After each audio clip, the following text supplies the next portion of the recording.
أمتنا وأمة المسلمين ومؤلف هذا الكتاب شاء لله لهم الفاتحة. أعوذ بالله من الشيطان الرجيم. بسم الله الرحمن الرحيم. الحمد لله رب العالمين الرحمن الرحيم مالك يوم الدين إياك نعبد وإياك نستعين اهدنا الصراط المستقيم صراط الذين أنعمت عليهم غير المغضوب عليهم ولا الضالين. آمين. Tuan-tuan yang mulia, untuk ini kita jimatkan masa selawat yang kita biasa buat ni kita tangguhkan dulu sehingga kita, tetapi kita gantikan kita berselawat 10 kali ke atas Nabi kita Muhammad sallallahu alaihi wasallam. Allahumma salli ala sayyidina Muhammad wa ala alihi wa sahbihi wa sallim. Allahumma salli ala sayyidina Muhammad wa ala alihi wa sahbihi wa sallim. اللهم صل على سيدنا محمد وعلى آله وصحبه وسلم. اللهم صل على سيدنا محمد وعلى آله وصحبه وسلم. اللهم صل على سيدنا محمد وعلى آله وصحبه وسلم. اللهم صل على سيدنا محمد وعلى آله وصحبه وسلم. اللهم صل على سيدنا محمد وعلى آله وصحبه وسلم. اللهم صل على سيدنا محمد وعلى آله وصحبه وسلم. اللهم صل على سيدنا محمد وعلى آله وصحبه وسلم. اللهم صل على سيدنا محمد وعلى آله وصحبه وسلم. اللهم صل على سيدنا محمد وعلى آله وصحبه وبارك وسلم. الحمد لله ثم الحمد لله. الحمد لله الذي هدانا لهذا وما كنا لنهتدي لولا أن هدانا الله. الصلاة والسلام على رسول الله وعلى آله وصحبه ومن تبعه ووالاه. Yang saya muliakan, lagi saya hormati dan saya kasihi sama sekali kepada barisan ahli jawatan Kasar Masjid, Pegawai Syarak, Tuan Imam, Tuan Bilal, itu juga pemimpin masyarakat, kepada tuan-tuan, puan-puan yang sentiasa memakmurkan rumah Allah Ta'ala ini. Syukur kepada Allah Ta'ala kerana kita dapat mulakan pengajian kita yang kita tangguhkan lebih kurang 3 bulan lebih. Dan ini kuliah pertama saya di sini pula. Dan saya orang pertama, saya faham orang pertama pula yang mulakan kuliah di sini. Syukur Alhamdulillah Subhanahu Wa Ta'ala. Ini untuk mendidik kita, mengingatkan kita betapa hebatnya Allah Ta'ala. Betapa hebatnya Allah Ta'ala. Yang kita selalu sebut Masya Allah, Masya Allah. Masya Allah artinya apa? Apa yang dikehendaki oleh Allah, tak ada siapa yang boleh larang. Tapi kadang-kadang kita selalu sebut Masya Allah, tapi sebenarnya mengandungi makna yang mendalam.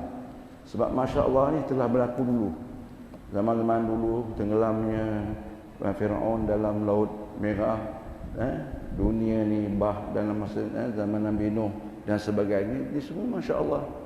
Dan Masya Allah berlaku 2-3 bulan ni. Siapa sangka? Masya Allah. Allah nak didik kita bagaimana kita kena patuh kepada Allah Subhanahu Wa Ta'ala. Dan Masya Allah juga akan berlaku, akan datang. Amin ya Rabbal Alamin. Jadi dia punya faedah ataupun tarbiyah Allah kepada kita terlalu banyak.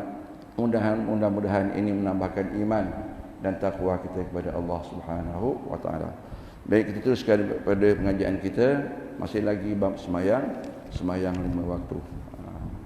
Jadi untuk mencarikan bab sembahyang ni terlalu luas, terlalu banyak, dan kita mudah-mudahan di antara orang yang menjaga sembahyang, muqimin salah wa min dzurriyyatina, ya Allah jadikan kami orang yang sentiasa kekalkan sembahyang, menjaga sembahyang, wa min dzurriyyati, dan juga kepada zuriat kami.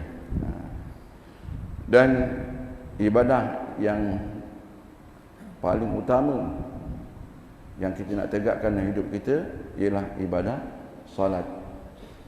Ibadah dengan Allah Ta'ala berbagai-bagai cara, tetapi yang paling utama ialah ibadah salah seperti kita tahu bahawa sehingga Allah menjemput Nabi kita Muhammad SAW untuk menerima perintah salat.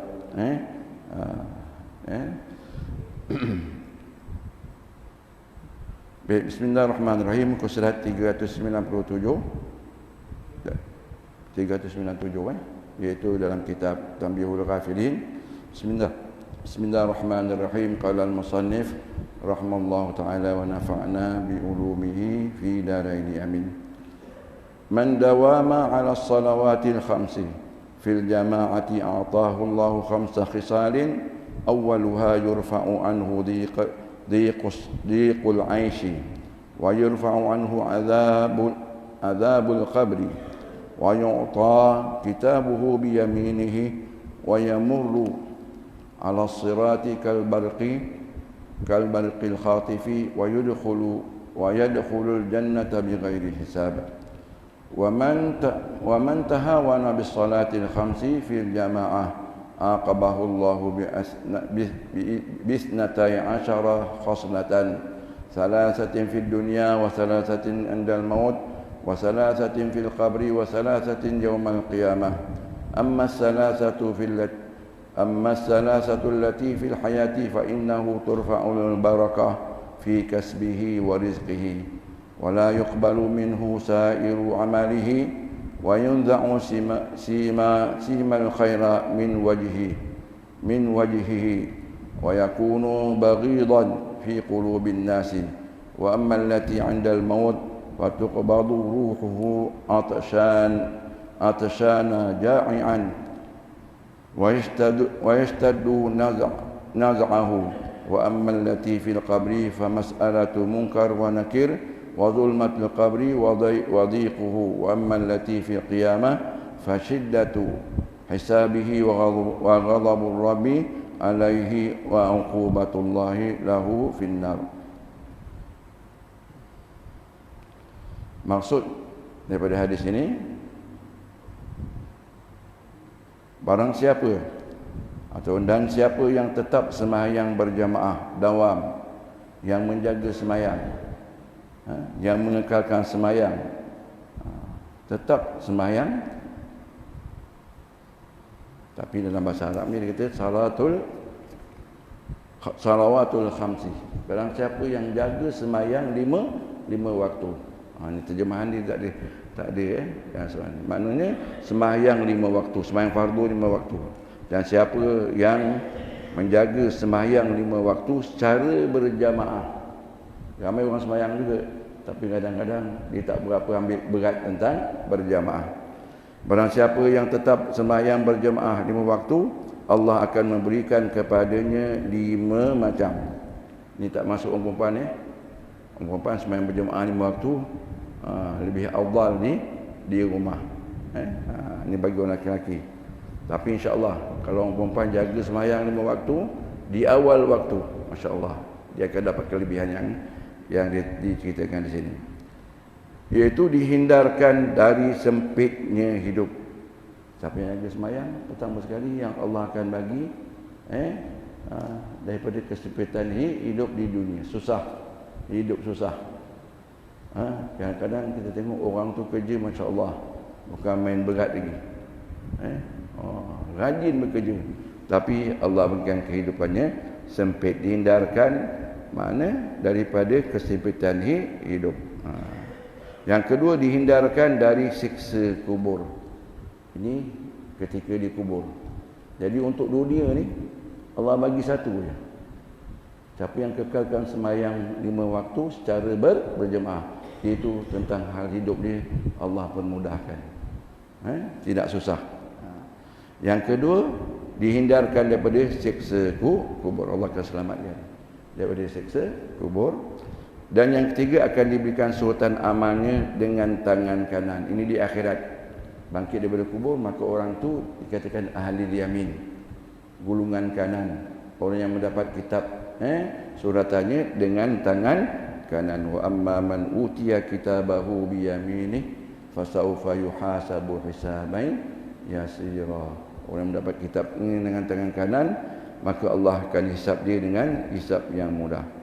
Yang keempat, berjalan di atas siratal mustaqim bagaikan kilat yang menyambar. Ini semua orang pasti melalui siratal mustaqim. Yang semua kita tahu. Patut wajib kita imani bahawa setiap orang akan melintasi siratal mustaqim yang kata ulama bagai-bagai. Ada yang katakan lebih halus daripada benang, lebih tajam daripada pedang. Ini masing mengikut amalan masing-masing. Jadi kita setiap orang akan melintasi siratal mustaqim. Yang kelima, masuk syurga tanpa hisab. Ini yang kalau kita dapat, masya-Allah. Ini para orang ulama orang zaman dahulu, para sahabat dan tuan yang dia kerjakan inilah bi ghairi hisab. Kalau boleh jangan hisab, walaupun hisab yang mudah. Hisab ni berbagai. Ada yang kata bi ghairi hisab, tak payah hisab. Daripada barang mahsyar terus ke syurga tanpa hisab. Dalam kitab ni banyak cerita ni amalan-amalan yang mana kita buat, maka di akhirat besok orang ni terus ke syurga. Terus antara amalan untuk masuk syurga tanpa hisab ialah orang yang mati syahid. Mati syahid. Jadi orang itu akan dimasukkan ke dalam syurga tanpa hisab. Dan siapa yang sembrono melalaikan sembahyang 5 waktu dalam berjamaah, maka akan diseksa dengan 12 macam. Allah akan seksa dia, Allah akan balakkan dia dengan 12 macam siksaan. 3 di dunia, 3 ketika nak meninggal dunia, 3 perkara di dalam dunia, dan 3 lagi ketika sakratul maut, ketika nazak, dan 3 di dalam kubur, dan 3 iaitu ketika bangkit pada hari kiamat. Jadi 12. 3 di dunia, siapa yang ambil ringan tentang semayang berjemaah 5 waktu, maka Allah akan seksa dia, hinakan dia dengan 12 macam. 3 ketika dia hidup dalam dunia, 3 lagi ketika dia sakratul maut, 3 ketika dalam kubur, dan 3 lagi ketika di padang mahsyar. Ada pun 3 yang di dunia, maka yang pertama dihapuskan berkat pekerjaan dan rezekinya. Allah hapuskan, Allah angkatkan berkat pekerjaan. Kerja banyak, berapa jam, tapi hasilnya kurang. Tak ada berkat. Dan kalau dapat duit banyak pun apa? Kurang berkat. Ada je bocornya. Jalan keluarnya. Sebab tuan-tuan kita tengok, perhatikan, kita ada mata lihat, ada telinga dengar. Kita tengok ada pengalaman ramai orang, masya-Allah. Kalau kita lihat dia punya usaha dia, gigih dia dalam dunia ni, masya-Allah, hebat. Tapi madang susah. Ni orang tu tuan-tuan, dia punya pantang dia, jangan cakap susah. Kalau kau cakap susah, memang susah dengan kau. Tapi ini punca daripada sembahyang. Tengok tuan-tuan, ada orang tu masya-Allah, kerjanya relax saja, tapi Allah berkatkan. Daripada usahanya Allah berkatkan, dan rezeki yang didapat tu Allah berkatkan. Tapi kalau orang yang tak jaga sembahyang berjamaah 5 waktu, maka usaha yang dilakukan dalam dunia, pekerjaannya dan rezekinya tidak diberkati oleh Allah Subhanahu wa taala. Jadi tuan-tuan, ni kita nak buktikan, nak fahamkan berkat tu macam mana. Sebab berkat ni benda bukan boleh nampak, dia abstrak, abstrak, masya-Allah. Tak tahu macam mana berkat. Kemungkinan tuan-tuan pun dah dengar, tapi saya ulang-ulang lagi lah. Berkat ni contohnya tuan-tuan, ulama mengatakan bahawa contohnya binatang-binatang yang kita buat korban akikah, seperti apa? Unta, lembu, kambing. Kalau musim korban ni, masya-Allah, juta tiap tak tahun. Tak, akikah lain cerita, masya-Allah. Tapi kambing banyak, betul. Banyak kambing, unta banyak, lembu banyak. Rimau ada orang potong? Ada orang potong? Tak ada.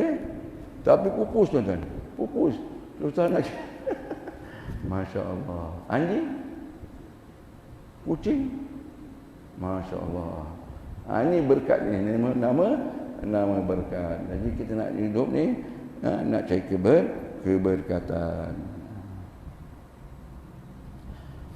Jadi pekerjaannya dan rezekinya Allah hapuskan keberkatannya dan tidak diterima amal perbuatannya.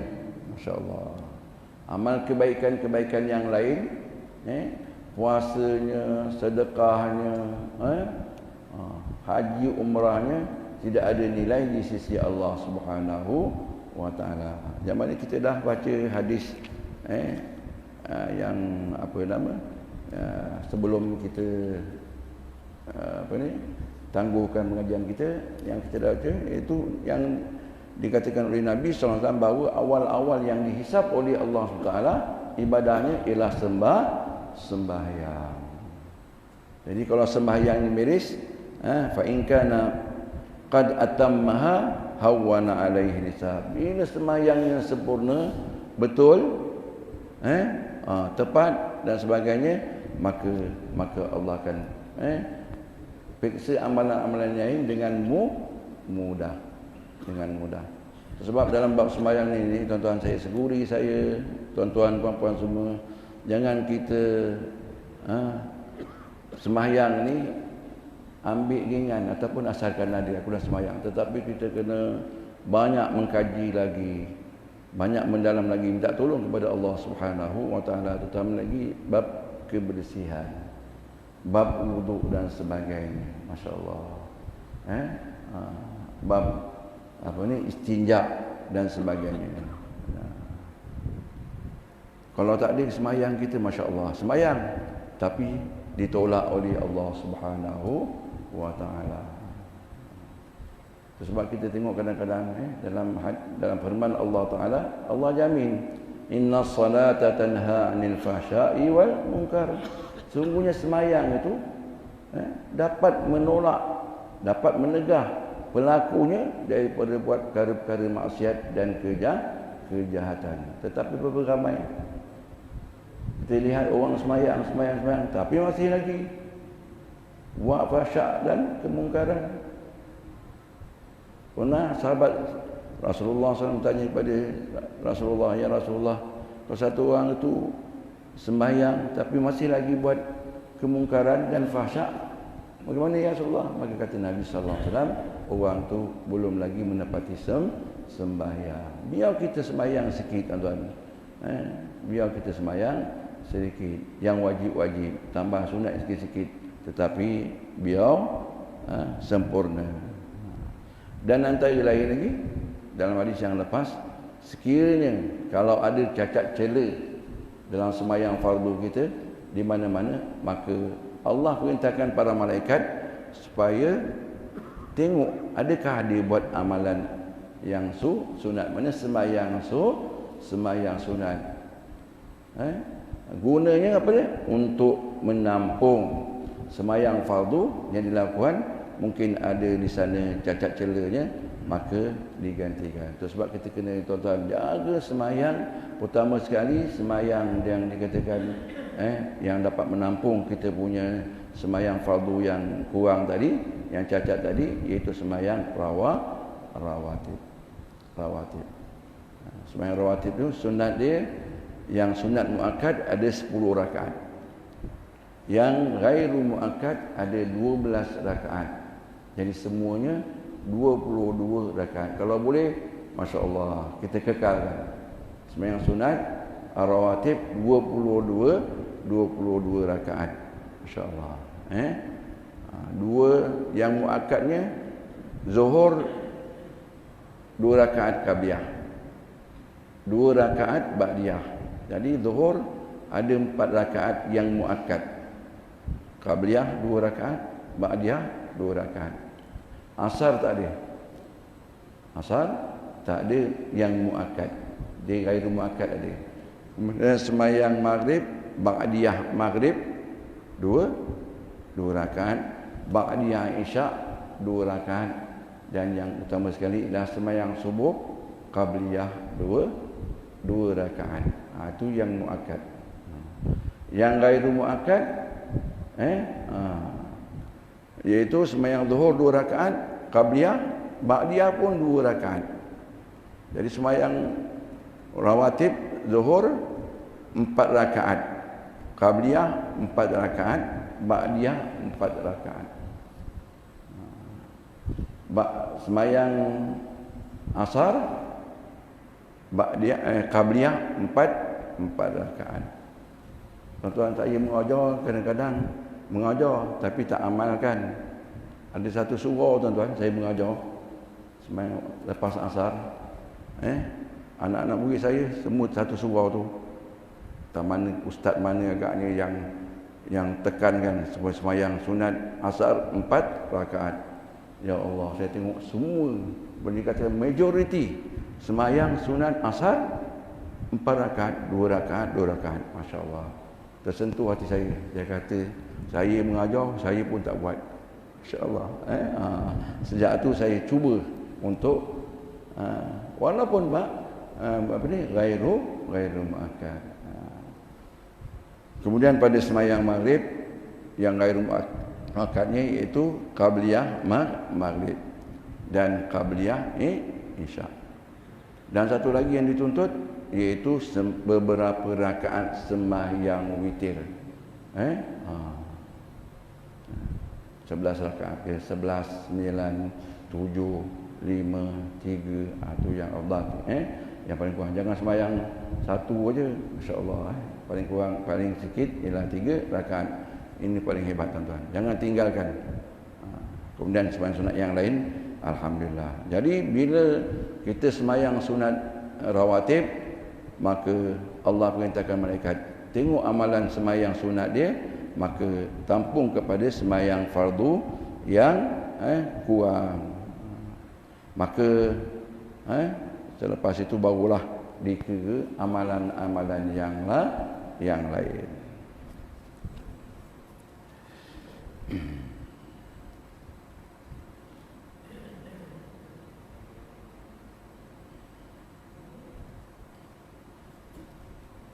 Ada pun 3 yang di dunia. Ketika dalam dunia, siapa yang abaikan, cuaikan sembahyang berjemaah 5 waktu, yang pertama dihapuskan berkat dalam kerjaannya dan rezekinya. Kadang-kadang tuan-tuan, yang dikatakan Allah tarik berkat dia, kerja tu mudah tapi jadi susah. Contohnya lah, dia pomen. Benda tu kalau Allah berkatkan dia punya pekerjaan tu, senang dia cari. Tapi dia godi tempat lain. Jadi panjang masa. Tuan-tuan lain tuan. Kalau Allah berkatkan, insya-Allah Allah bagi ilham. Ini semua kekuasaan Allah Subhanahu wa taala. Dan Allah hapuskan berkat pada rezeki yang didapat dan tidak terima amal perbuatannya. Mana amal perbuatan yang lain tidak terima oleh Allah Taala, kerana semayang ini perkara yang compulsory, dinilai oleh Allah Taala. Amalan-amalan yang lain diterima oleh Allah Taala, dinilai oleh Allah sekiranya semayangnya beres. Dan yang ketiga di dunia, bagi orang yang abaikan sembahyang berjemaah, dicabut daripada mukanya tanda kebaikan dan dibenci oleh manusia. Ya Allah, tanda orang saleh berkat, tanda ni tuan-tuan, masya-Allah. Allah hilangkan tanda berkat orang saleh. Siapa yang abaikan sembahyang berjamaah, masya-Allah. Tuan-tuan, ni ada berkat. Dalam sembahyang berjamaah ni ada berkatan Allah bagi. Itu sebab kenapa ada orang tu bila pandang satu orang tu dia suka je. Padahal tak kenal. Padahal baru kali pertama jumpa. Tapi Allah masukkan dalam hati orang yang memandangnya rasa cinta, rasa suka dan sebagainya. Dan sebab apa tuan-tuan? Sebab pandangan orang-orang saleh ni wattaqu firasatal mu'minin, adalah kamu takut kepada firasat orang mukmin. Firasat, pandangan orang mukmin, orang saleh, terutama wali-wali Allah. Kerana mereka itu pandang daripada pandangan orang saleh terhadap kita ni ialah daripada min nurillah, daripada cahaya Allah Taala.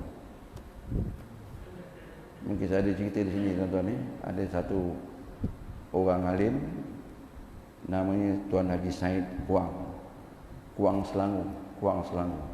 Dia kerjanya Telekom, tapi pencen. Kemudian dia duduk dia berzikir, masuk tarikat, berzikir. Kemudian dia tanam padi sendiri, semua sendiri, masak sendiri. Jadi berkat kesalihan dia tu, ramai orang datang minta doa, tolong, minta doa. Jadi alhamdulillah mujarab. Maka datang satu orang, ada dua orang kawan jumpa dia. Tuan, tolong doakan saya, ada hajat ni. Dia kata, yang kawan awak sebelah ni tak nampaklah muka dia, gelap. Tak ada tuan, putih sama, tak nampak dia. Masya Allah. Masya Allah. Kemudian pendek cerita, jadi orang yang berhajat tadi, dia doakan, alhamdulillah makbul pula. Makbul doa dia. Kemudian dia dekat rumah dia ada pokok mangga yang baik, dan dia ada niat dekat rumah. Jadi bila masak nak pergi hantar, sebab doa dia, apa yang hajat dia dah makbul, dia nak hadiahkan kepada Tuan Haji Said Kuang. Maka dia bawa mangga tadi, serah dengan Tuan Haji Said, hadiahkan. Tuan Haji Said kata, alhamdulillah, terima kasih kerana hadiahkan saya buah mangga ni, dan saya hadiah kepada awak. Tak ada tuan-tuan, saya banyak. Ini saya nak, inilah cara tuan makan ni, kata. Tak ada, awak ambil balik. Dia tolak, tak nak. Tuan saya tak nak. Kemudian dia kata, bukan saya tak nak, sebab mangga ni awak tanam daripada benih curi.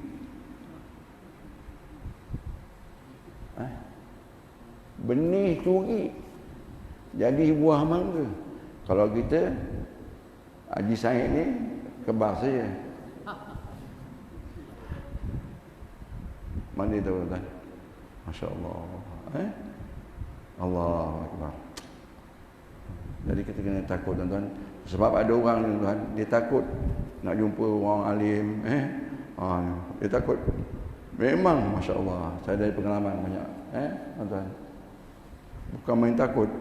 Ada dia nak salam, ada tak nak salam. Oh ya Allah, menderita je pun. Apa salah aku ni? Masya-Allah. Allahu Akbar. Maka orang yang tak jaga semayang berjemaah lima waktu ni, maka dicabut daripada mukanya tanda kebaikan, tanda orang saleh, dan dibenci oleh manusia. Ni di dunia.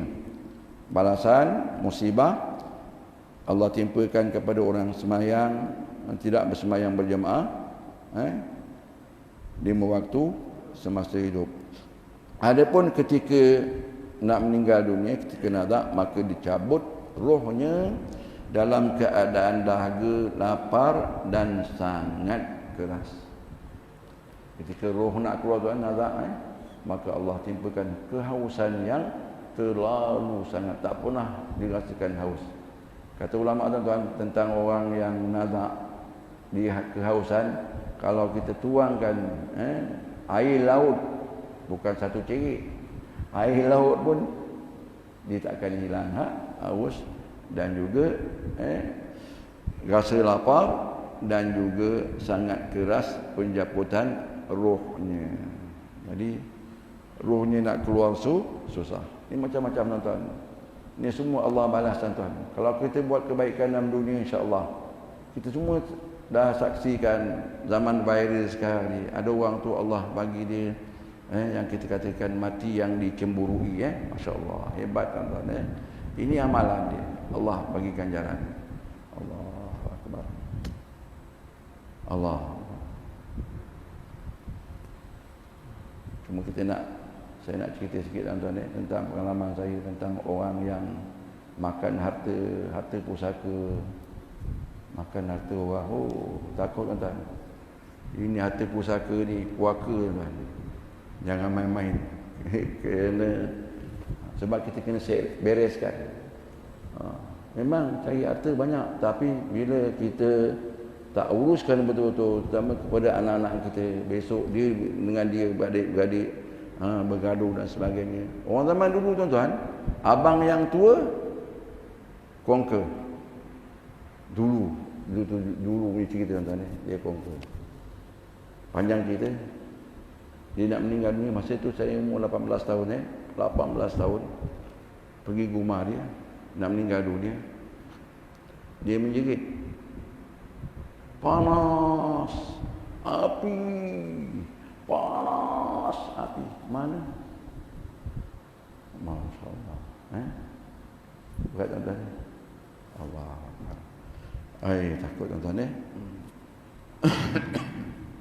Allah Akbar.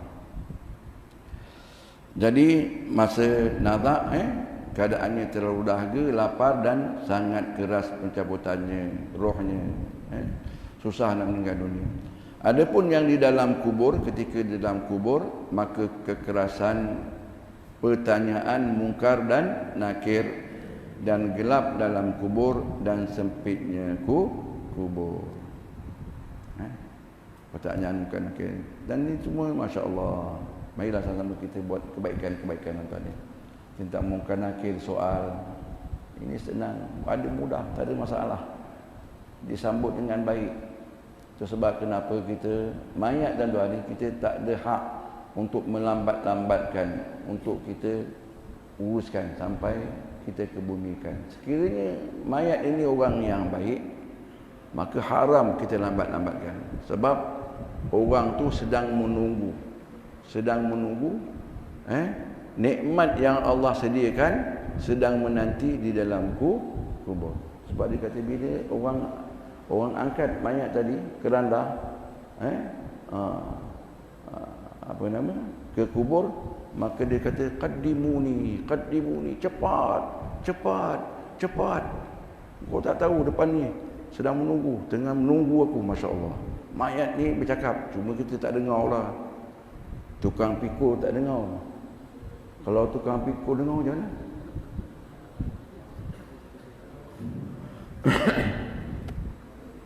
Tapi kalau orang yang tapi kena segera juga. Orang ahli maksiat pun kena segera. Sebab apa? Takut bila balak datang, kita kena sapu. Bila kita angkat keranda jenazah tu nak pergi kubur, dia kata, mana kau nak bawa aku? Letak. Jangan bawa. Kau tak tahu depan tu sedang menunggu aku. Masya Allah. Allah Akbar. Allah sempit. Allah. Kenyempitan kubur, gelap dan sebagainya. Allah Akbar. Ini bagi orang yang cuai sembahyang berjemaah 5 waktu. Ada pun yang menimpa pada hari kiamat, iaitu pada hari kiamat, maka kerasnya hisab. Maknanya hisab yang detail, very detail. Ditanya oleh para malaikat. Dan murka Allah dan siksa di dalam neraka. Abu Dzar radhiyallahu anhu telah meriwayatkan hadis ini dari Nabi sallallahu alaihi wasallam. Berapa orang sahabat tadi ada jalan hadis ini daripada sahabat yang lain, tapi kata pengarang kitab ni Abu Dzar radhiyallahu anhu juga meriwayatkan hadis yang sama tadi. Baru masjid tu tuan saya pergi, dia ada buat satu, dia tarik balik, dia buat frame, dia tampal supaya orang pergi sembahyang berjemaah di masjid, dia tahu apa kelebihan orang pergi sembahyang berjemaah di masjid. Mujahid berkata, seorang datang bertanya kepada Abdullah bin Abbas radhiyallahu anhuma, Hai Ibnu Abbas radhiyallahu anhu, bagaimana pendapatmu tentang seorang yang bangun malam, tahajud malam, bangun malam dan puasa siang hari, tetapi ia tidak sembahyang Jumaat dan tidak sembahyang berjamaah sehingga mati, sedemikian itu.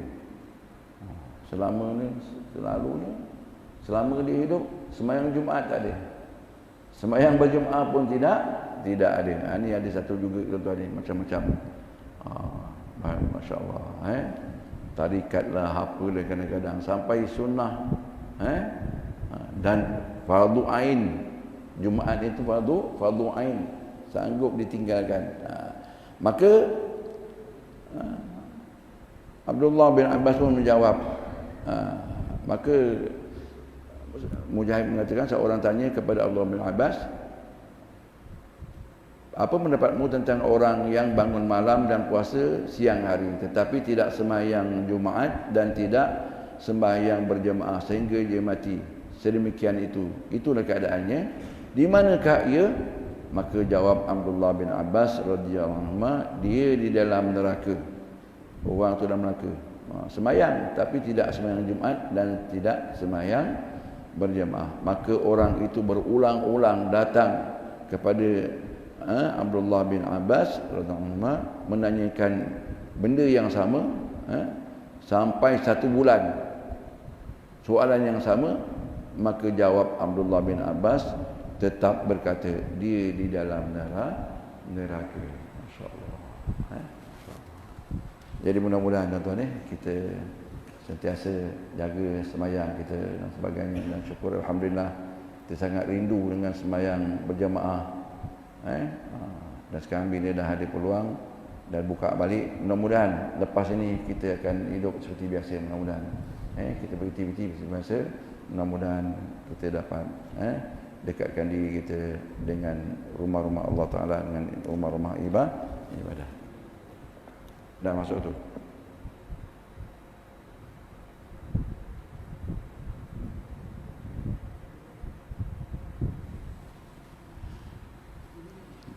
Ya. Baik. Sambung sekali. Abu Laid As-Samarqandi rahimahullah taala berkata, ayahku meriwayatkan dengan sanadnya dari Sayyidina Ali bin Abi Talib radhiyallahu anhu berkata, la ya'tiyanna 'alan nasi zamanun la yabqa minal islami illa ismuhu wala minal qur'ani illa rasmuhu masajiduhum yawma idzin 'amiratun wa hiya minal huda kharabun ulama'uhum yawma idzin syarru ulama'in tahta adimis samai wa min indahum takhrujul fitnatu wa fihim ta'udu. Hadis yang diriwayatkan oleh Sayyidina Ali bin Abi Talib radhiyallahu, yang bermaksud sabda Nabi sallallahu alaihi wasallam akan datang suatu masa. Waktu ini inilah dia tadi. Saya tidamanun, akan datang satu zaman, satu masa. Masa ni sekarang ni dah ada benda ni Akan datang suatu masa, satu zaman tidak tinggal dari Islam kecuali nama saja. Islam pada nama, tapi penghayatan hidup Islam, pakaian Islam, insyaAllah tidak ada. Islam tu tidak ada tinggal hanya pada nama sahaja. Dan Al-Quran hanya tulisannya. Al-Quran hingga hanya yang tinggal pada tulisannya. Masjid-masjidnya megah, hebat, tetapi kosong dari tuntutan agama. Ulama pada waktu itu sejahat-jahat manusia di bawah langit, dan dari mereka timbulnya fitnah kekacauan, dan pada mereka pula kembali fitnah itu.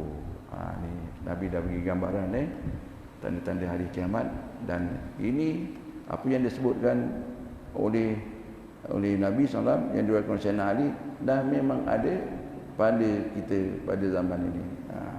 Yang mana apa ni, la yabqa min islami illa ismuhu, tidak ada kekal Islam itu Akhir zaman ialah hanya pada nama Islam.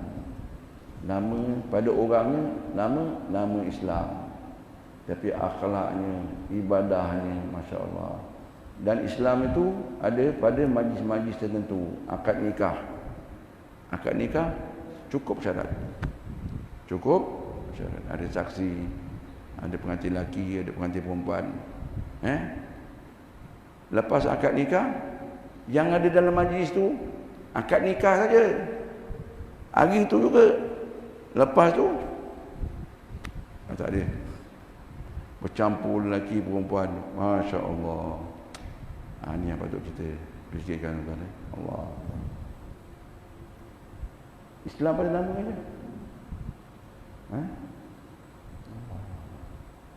Kita minta ampun pada Allah Taala. Sebab Habib Salih, tuan-tuan, saya jumpa bergaul dengan Habib Salih, masya-Allah. Dengan Habib-habib, ya Allah, ramai lagi.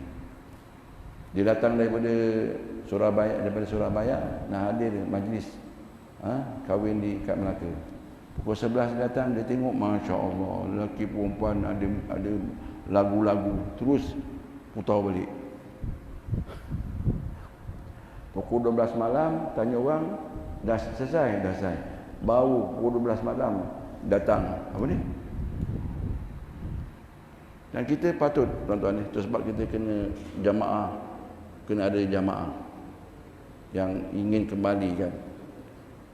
Suasana Islam itu ada cara dia. Masya-Allah. Kalau di Indonesia saya pernah hadir, tuan-tuan, masya-Allah. Di Indonesia ada majlis, kalau Habib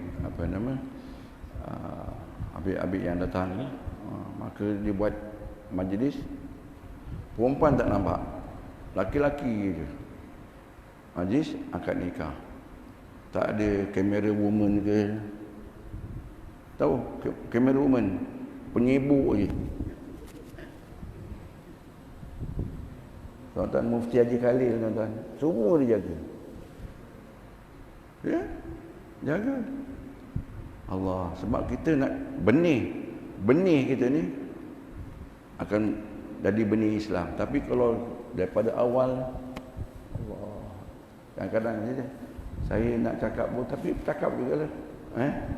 Cakap juga. Allahu Akbar. Islam pada nama. Zaman sekarang pula la ilaha illallah. Kadang-kadang anak saya pun kita pun dah turun anak saya. Pertama dia dapat anak, saya dapat cucu, namakan anak-anak la ilaha illallah. Macam-macam nama, pelik-pelik. Kalau boleh nama anak ni belum ada dalam pejabat pendaftaran. Pelik. La ilaha illallah Muhammad Rasulullah. Ni nama ni doa. Tuan, orang dulu tuan-tuan minta alim ulama namakan, saya dapat anak. Zaman sekarang lagi bagus pula. Dan scan dah tahu lelaki perempuan. Minta nama, berkat, masya-Allah. Dia mempengaruhi apa dia? Kepada anak. Dan bila dah nama baik-baik, nama pula baik, bagus. Tapi panggil pula, dia panggil short form aja. Ambil ujung je. Mat. Mat tu kalau kita baca ilmu tajwid, mati. Nama Muhammad, Ahmad, mat, mati pula, mati. Allahu Akbar. Allahu Akbar. Tuan-tuan, puan.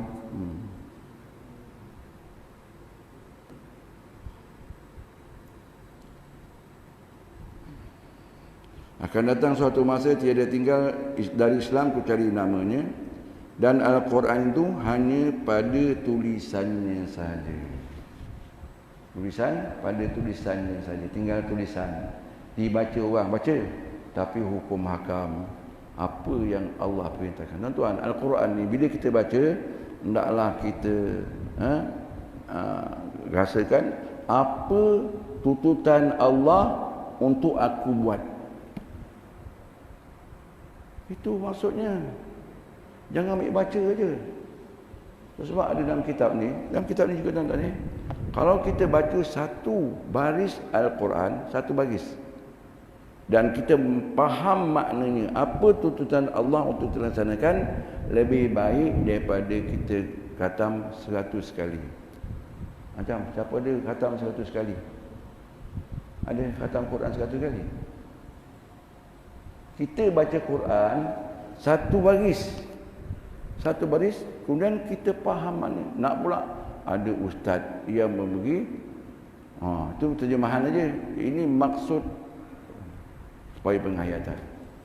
Jadi Al-Quran itu ialah tuntutan Allah. Seolah-olah Allah bercakap dengan kita, Allah tuntut untuk kita laksanakan. Itu sebenarnya. Masya-Allah. Sebab tuan-tuan, tak cukup dengan hafiz Quran. Tak cukup dengan kita latih anak kita, jadikan anak kita hafiz Quran. Berapa banyak yang hafiz Quran masuk Kristian, ikut ajaran sesat. Sebab dia betul hafiz, cuma hafal aja, tak faham. Dan kerana syariat pun tak faham. InsyaAllah kita tutup sampai sini insyaAllah. Amin ya rabbal alamin.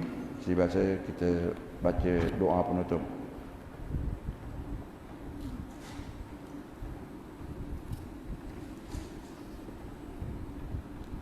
A'udzubillahi minasyaitonir rajim. Bismillahirrahmanirrahim.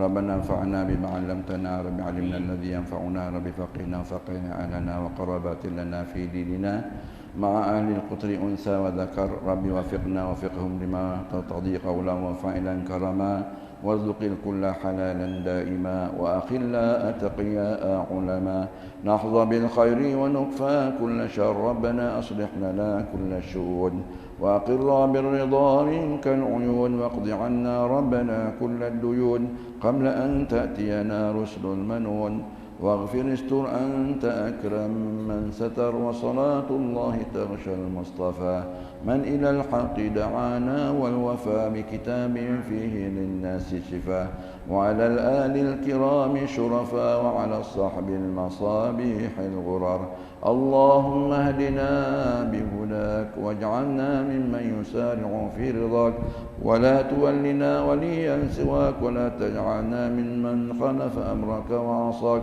وحسبنا الله ونعم الوكيل ولا حول ولا قوة إلا بالله العلي العظيم وصلى الله على سيدنا محمد وعلى آله وصحبه وبارك وسلم والحمد لله رب العالمين.